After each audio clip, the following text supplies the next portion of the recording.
But you took the other end of it. You know what you have? You have what is itis. Please do explain. That is new to me. All right, so we're going to tell you a story about Esther.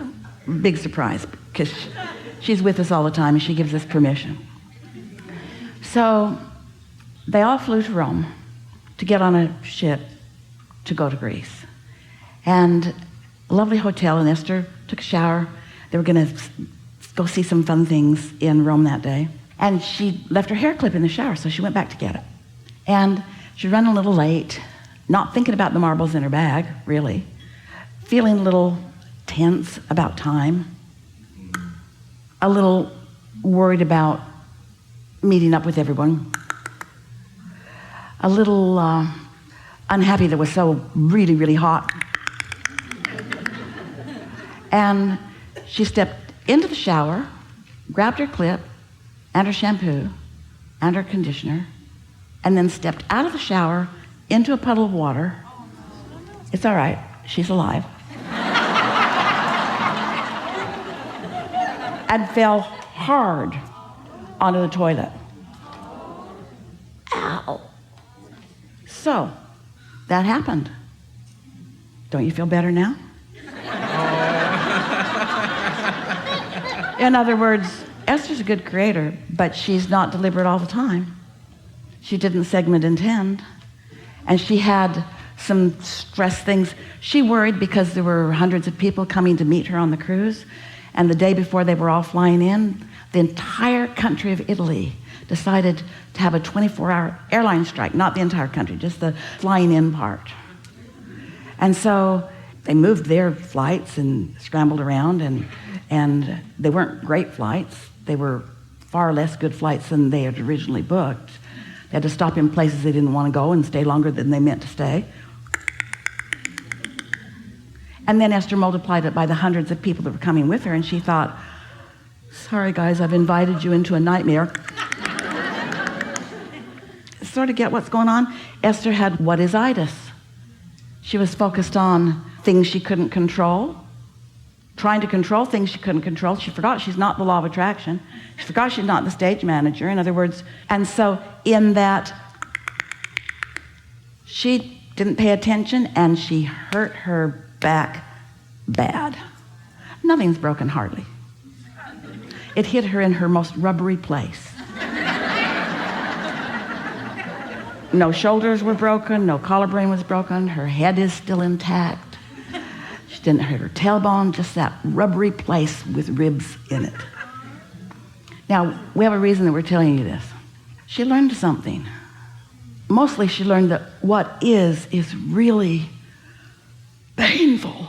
It was hard to think past it. It was hard not to notice that she didn't want to cough or sneeze or laugh.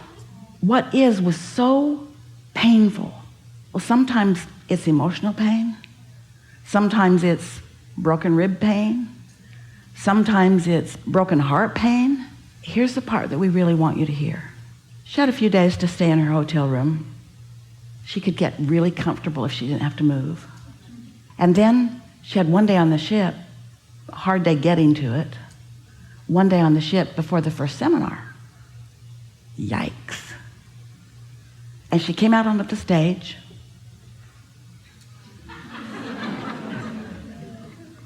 Wasn't quite that bad, but close. And then she went into the vortex where we are. And guess what? She was okay. All the pain was gone while she was in the vortex where we are, because we don't focus on that shit.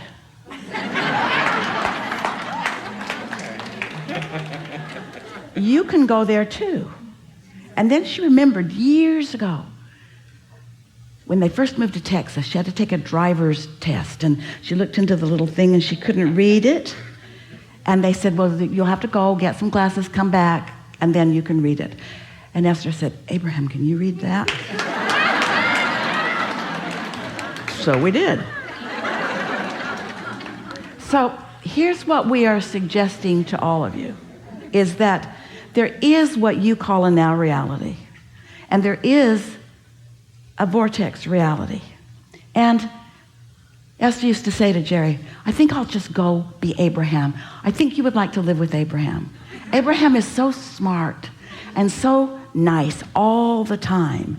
And Jerry would say, oh, that wouldn't be nearly so much fun. And Esther didn't really mean it, because after all, she was born into this body, as were all of you, for a very good reason. But you could vortex it a lot more than you are. You could look more at what you're wanting to see. You do not have to accept the now reality of what's manifested, because it's old news. What you think is present tense, it's old news.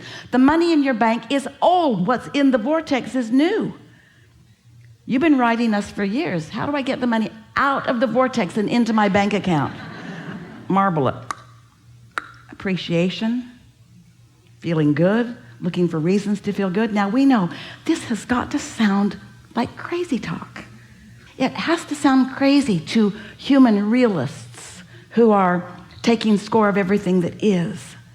But you are creators that have come to define and decide and focus and feel and align with the energy that creates worlds.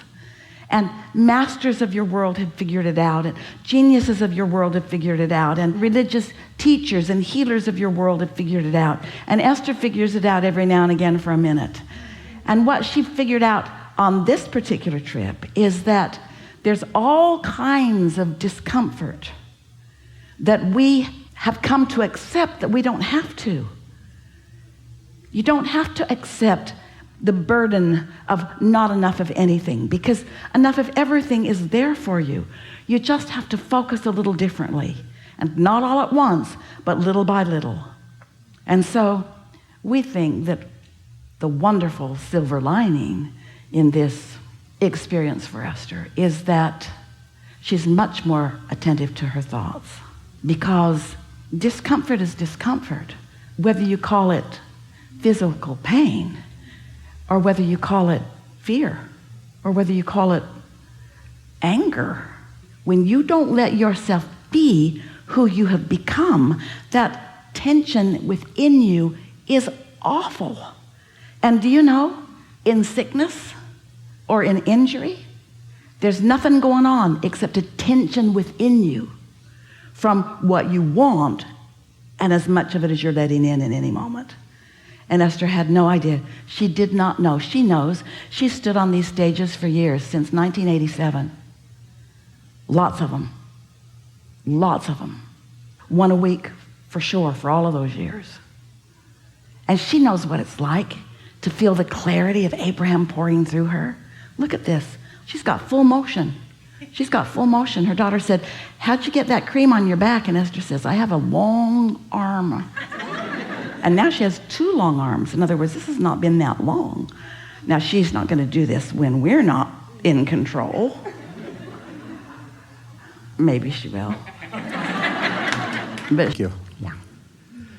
I had such an excitement and anticipatory energy coming up here, all leaning for the seminar. Haven't been to a live one since the last time you were in Stanford, but I love the broadcasts. And I find that they've really helped me find a lot of clarity. All the exercises that you've been imparting to us have brought me to a point of feeling that I've really listened to my inner being. I'll get into the point of listening and finding that guidance and being able to utilize it. Before I'd never had. Well, it's been a little more repetitive, a little more gradual, and some of the same participants asking deeper and deeper questions. That's been an advantage of that too. So, good. Well, like today, it's almost, when I came here with an idea of what I wanted to learn, everything that has happened today has brought me and almost answered everything. That's because we had your marbles before you got here. I'm seeing that. Yeah, yeah. It's been wonderful. Truly, truly wonderful. And so? I'm complete. You're really good. I just wanted to get up there. You're really good.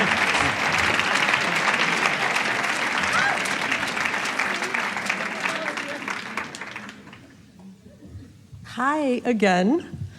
We collaborated in 2007 the summer my parents were dying, and I listened over and over and over to those recordings. And in 2010, I was diagnosed with cancer. And I listened to the recordings again, and you helped me make a decision to battle cancer, to be happy, to be a contribution. That's not battling cancer, that's living life. Yes! So I won. When you battle cancer, you're pushing against something. You did something different than that. And fast forward to 2020, my friend's mother died. We have an announcement to make. Everyone's going to die. Or croak, as you like to say. We like that word because it's so disrespectful. Because there's no death. And he was looking for support, and I played, because my segment is the trailer to your From Grief to Joy video, DVD. So I showed it to him, and it really made an impact in it. And he texted me, he goes, "Oh my God, the comments." And I'm like, the comments? What is he talking about, the comments? I went into YouTube, I looked at the comments, and I was like, oh my God, like this has been a contribution to people ever since it came out. Yeah. Like we created that together. How about that? I love that. It's always the way. If you're not asking, we got nothing. Amazing. So one thing, I have a question about Esther's experience in life. She's doing this now, but you often will say that Esther, if she knew that this is what was going to happen to her meditation and her experience with Jerry asking questions, she would have never pursued it. Initially. Okay. Because Esther doesn't like attention. Okay. She's very happy to just go over there and give it over to us. She doesn't like people fussing over her. It's more about that than anything. Okay. You got to admit, this is weird. I know. Like, how was this in her vortex? Was this in her vortex in some way? Of Like, course. what was it? She was What born was to do this. She was born to do this. You all are. You're all extensions of source energy. It was a strong intention that she came in with. And everything that she was born into set her up for this. She had early beginnings that didn't complicate her. When Jerry met her, they would drive for hours and she wouldn't say anything, and he would say, "What's on your mind?" And she said, "There's a cow and there's a horse." And she wasn't trying to figure everything out. She was not steeped in religion or politics. She didn't have strong opinions about anything. So when she sat to meditate, it was easy for her to calibrate to us just through breathing a little bit. And the combination of Jerry and Esther was particularly wonderful because his asking was so strong. He had lived a very difficult life. He had a very difficult childhood. So he had so many questions. He was just full of questions. And Esther was in a sort of almost natural born state of meditation in the sense that she had not struggled, not much. And so it's just a good combination. But that's how the law of attraction always works things out, isn't it? Yeah. Yeah.